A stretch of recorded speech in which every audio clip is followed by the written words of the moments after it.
Economic planning क्या होता है? देखो प्लानिंग सिंपली अगर मैं प्लानिंग की बात करूं तो प्लानिंग क्या होता है?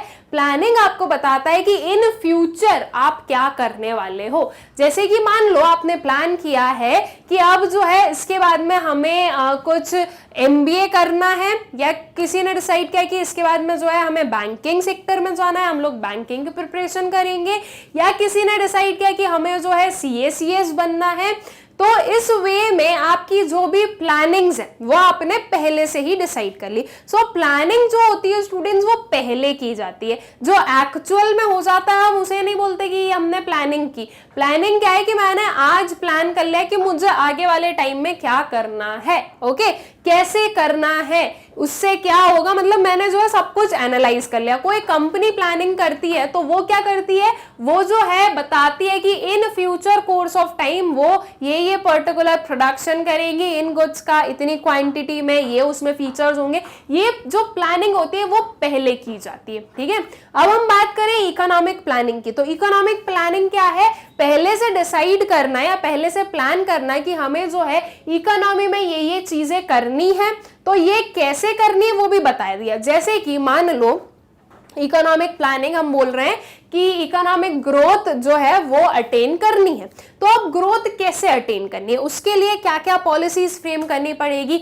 उस ग्रोथ को अटेन करने के लिए क्या क्या चीजें करनी पड़ेगी, वो सब कुछ जो है वो आपकी इकोनॉमिक प्लानिंग बता रही है, ठीक है। तो इकोनॉमिक प्लानिंग कुछ नहीं है, सिंपल सा जो है ये बताता है कि आपके जो सारी जो भी इकोनॉमिक मोटिव्स हैं वो कैसे आपको फुलफिल करने हैं, ठीक है।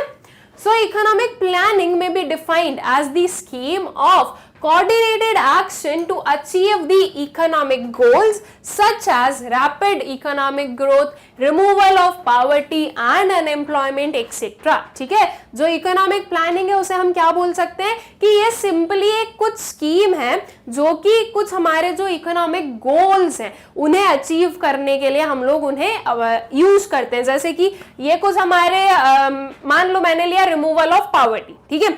अब रिमूवल ऑफ पावर्टी मैंने बोला है कि नहीं हमें जो है पावर्टी रिमूव करनी है, तो कैसे करनी है, क्या पॉलिसीज हम लोग यूज कर सकते हैं, किस वे से ये हो सकता है, ये सारा जो प्लान चल रहा है this is what we called economic planning, ठीक है। इकोनॉमिक मोटिव से जो भी प्लानिंग की गई वो आपकी होगी इकोनॉमिक प्लानिंग। नाउ ये जो इकोनॉमिक प्लानिंग है स्टूडेंट्स ये कैसे की गई और कैसे, मतलब कि क्या पर्टिकुलर प्रोसेसेस यूज की गई हमारे इंडिपेंडेंट इंडिया में कि हमें क्या क्या अचीव करना है, और इसके लिए एक पूरी कमिटी बनाई गई। अब जैसे कि आप लोग देखते हो कि जो हमारी गवर्नमेंट होती है उसमें डिफरेंट डिपार्टमेंट्स होते हैं। फाइनेंस डिपार्टमेंट, ट्रांसपोर्टेशन का अलग हो गया, कम्युनिकेशन का अलग हो गया, राइट। जो आपके एक्सटर्नल अफेयर्स मिनिस्टर है वो अलग हो गए, स्पोर्ट्स मिनिस्टर अलग हो गए, एजुकेशन मिनिस्टर अलग हो गए। तो मतलब क्या किया है, जो पूरी गवर्नमेंट है उसमें हमने डिफरेंट जो है अपने डिपार्टमेंट्स डिवाइड कर दिए कि इस डिपार्टमेंट के हेड ये हैं, इस डिपार्टमेंट में क्या क्या चीजें करनी है वो ये देखेंगे, वो उनकी रिस्पॉन्सिबिलिटी है। अगर इसे मैं और थोड़ा सा एकदम हमारे रूट लेवल पर बताऊं तो आपकी स्कूल का जो कैबिनेट होता है, राइट, आप उसका भी एग्जाम्पल ले सकते हो। देखो head boy and head girl, मतलब कि जो दो स्कूल कैप्टन होते हैं वो आप समझ लो कि वो आ गए हमारे कुछ प्राइम मिनिस्टर वाली स्टेज पे, जो कि पूरी जो फंक्शनिंग है वो देखेंगे। अब उनके अंदर जो है डिफरेंट जो मिनिस्टर्स होते हैं, कैप्टन होते हैं, राइट, जैसे कि डिसिप्लिन से रिलेटेड जो डिफरेंट हाउस कैप्टन होते हैं वो, फिर उसके बाद में जो आपका एजुकेशन से रिलेटेड, हेल्थ से रिलेटेड, स्पोर्ट्स मिनिस्टर, ऐसे करके डिफरेंट आपके जो कैप्टन होते हैं वो होते हैं। पहले जो हेड होते हैं वो भी होंगे और उनके डेप्यूटीज भी रहते हैं। सेम गोज अपना जो पूरा गवर्नमेंट सेक्टर है उसमें भी जो हेड्स होते हैं और फिर उनके डेप्यूटीज भी रहते हैं। तो आपके जो स्कूल का कैबिनेट होगा वो जो डिफरेंट डिपार्टमेंट्स है, अब वो जो एक जैसे कि हेल्थ मिनिस्टर है कोई, तो वो हेल्थ मिनिस्टर ये देखेगा कि कैसे वो हेल्थ अवेयरनेस फैलाए आपकी स्कूल में, हेल्थ से रिलेटेड वो क्या क्या एक्टिविटीज कर सकते हैं वो उन चीजों को करेंगे, राइट। क्या जरूरी है क्या नहीं है वो उनका काम है। स्पोर्ट्स मिनिस्टर का काम है कि सारे जो स्पोर्ट्स इवेंट है उन्हें क्या करवाना है, ऑर्गेनाइज करवाना है, प्रॉपर चीजें देखनी है। तो सेम वे में जो है हर एक डिपार्टमेंट होते हैं, वैसे ही स्टूडेंट्स ये जो प्लानिंग है इसके लिए भी क्या बना दिया, एक डिपार्टमेंट बना दिया गया।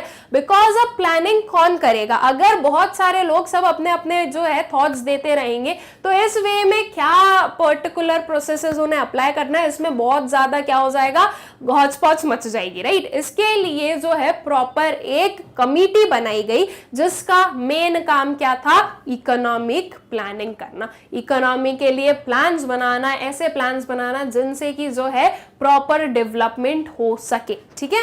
So to make economic planning effective, the government of India set up planning commission in 1950 with the prime minister as the chairman, ठीक है। प्लानिंग कमीशन बनाया गया, ईयर इज 1950, जिसके चेयरमैन किसको बनाया गया, प्राइम मिनिस्टर को बनाया गया।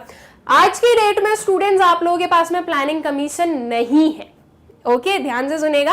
आज की डेट में अगर हम करेंट सिनेरियो की बात करें तो अब प्लानिंग कमीशन नाम की कोई भी कमेटी नहीं होती है। ये जो प्लानिंग कमीशन है इसे रीऑर्गेनाइज कर दिया गया इन नीति आयोग, ठीक है।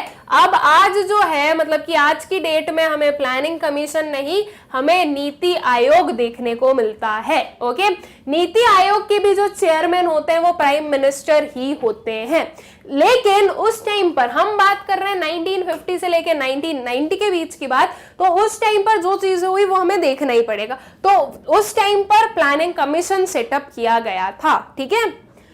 The purpose of the commission was to carefully assess the human and physical resources, ठीक है। ये जो कमीशन का पर्पस था वो क्या था, वो था कि वो केयरफुली असेस करे जो सारे ह्यूमन और फिजिकल असेट्स हैं, रिसोर्सेज हैं, उन्हें क्या कहां पर क्या चीजें जरूरी है तभी बताया जा सकता है जब जो है उनकी प्रॉपर स्टडी की जाए उसके बाद ही, ठीक है। इसलिए प्रॉपर असेसमेंट जरूरी था। The country and to prepare the plans for the effective use of resources, ठीक है। ये इसमें थोड़ी सी मिस्टेक है, इसे यहां से आप ले लें, to prepare the plans for the effective use of resources, ठीक है। ये जो रिसोर्सेज हैं इनके इफेक्टिव यूज के लिए ये लिए गए थे। The Planning Commission fixed the planning period at 5 years, which began the era of 5-year plans. ये जो प्लानिंग कमीशन था वो उन्होंने क्या किया, उन्होंने बोला कि हम जो है 5-5 साल के प्लान्स बनाएंगे, ठीक है। मतलब कि in coming 5 years we have to achieve this much, ठीक है। तो ये जो 5 years के प्लान्स बनाए जाते थे इन्हें क्या बोला जाता था, इन्हें बोला जाता था 5-year प्लान्स। और ये तो आपको शॉर्ट ड्यूरेशन का प्लान मिल रहा है, ठीक है, 5 years का, लेकिन एक लॉन्ग टाइम ड्यूरेशन का भी प्लान बनाया जाता था, दैट वाज फॉर 20 years, कि 20 years में आपको ये सारी चीजें जो है अचीव करनी है। तो वो जो 20 years का जो लॉन्ग प्लान होता है स्टूडेंट्स, उसे बोला जाता है पर्सपेक्टिव प्लान। ये आपको याद रखना है, ठीक है, कि जो 20 years का एक लॉन्ग टाइम ड्यूरेशन वाला जो प्लान होता है उसे पर्सपेक्टिव प्लान बोला जाता है, ओके। अब प्लान तो हम बहुत कर रहे हैं, तो प्लान होता क्या है ये भी हम समझ ले। तो plan is a document showing detailed scheme, programme and strategy worked out in advance for fulfilling an objective, ठीक है। मतलब कि जो 5-year प्लान्स बनाए उसमें कोई ना कोई जो आपके ऑब्जेक्टिव्स है वो डिफाइन किए गए। जैसे कि एक ऑब्जेक्टिव बोला अनएम्प्लॉयमेंट को रिड्यूस करना है, ठीक है। अब ये ऑब्जेक्टिव अगर बताया गया आपके किसी भी 5-year प्लान में, तो इस अनएम्प्लॉयमेंट को कैसे रिड्यूस करना है, उससे रिलेटेड जो सारी स्कीम्स, प्रोग्राम्स और जो भी स्ट्रैटेजीज है वो सब कुछ बताई जाएगी। So this is what we call plan, ठीक है। तो आई होप सो कि ये चीज आप लोगों को क्लियर हो गई कि प्लान क्या होता है, okay. Our plan documents not only specify the objectives to be attained in 5 years of a plan, but also what it is to be achieved over a period of 20 years, ठीक है। हमारा जो plan document है ये 5 साल के लिए ही नहीं बताता है सिर्फ, बल्कि 20 years के लिए भी बताता है, जैसे कि मैंने आप लोगों को बता ही दिया है। This long-term plan is called perspective plan. The 5-year plans are supposed to provide the basis for the perspective plan. ठीक है, ये जो 5-year plans बनता है, अगर मैं 20 years की बात कर रही हूं तो कितने बन जाएंगे हमारे, ये हमारे 4 plans बन जाएंगे, राइट? 4 प्लान्स कंप्लीट हो जाएंगे 5 इयर्स के।